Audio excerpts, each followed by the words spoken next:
ಇವತ್ತು ನಾವು ನುಗ್ಗೆ ಸೊಪ್ಪಿನ ತಂಬುಳಿಗಳ ಬಗ್ಗೆ ಮಾತಾಡೋಣ. ನೀವಿಲ್ಲಿ ನೋಡ್ತಿದ್ದೀರಾ, ಇದು ನುಗ್ಗೆ ಸೊಪ್ಪು. ಇದು ವಾತದಿಂದ ಬರೋ ಸಂದು ನೋವುಗಳಿಗೆ ತುಂಬ ಹೆಲ್ಪ್ ಮಾಡುತ್ತೆ.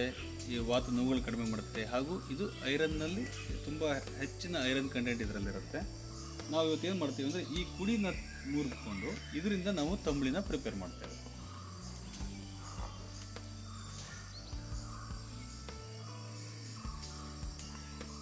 ಪ್ರತಿಯೊಂದು ಸಹ ನ್ಯಾಚುರಲ್ ಆಗಿ ಬೆಳೆದಿರುವಂತಹದ್ದು. ನೀವು ನೋಡ್ತಾ ಇದ್ದೀರಾ, ಇಲ್ಲಿ ಗೊಬ್ಬರ ಗುಂಡಿ ಇದೆ, ನ್ಯಾಚುರಲ್ ಹ್ಯಾಬಿಟೇಟ್ ಇದೆ. ಯಾವುದನ್ನು ಕೂಡ ಯಾವುದೇ ಕೆಮಿಕಲ್ ಹಾಕಿ ಬೆಳೆಸುವಂಥದ್ದಲ್ಲ, ನ್ಯಾಚುರಲ್ ಆಗಿ ಬೆಳೆಯುವಂಥದ್ದು. ನೀವು ಇದ್ರದ್ದು ಘಮ ನೋಡಿ, ಈಗ ತುಂಬಾ ಸ್ಮೆಲ್ ಇದೆ. ಸೊ ಇದನ್ನು ನಾವು ತಂಬುಳಿಗಳಿಗೆ ಮಾಡಿದರೆ ಆರೋಗ್ಯ ಎಷ್ಟರ ಮಟ್ಟಿಗೆ ವೃದ್ಧಿ ಆಗುತ್ತೆ ಅನ್ನೋದು ನೀವೇ ಯೋಚನೆ ಮಾಡಿ.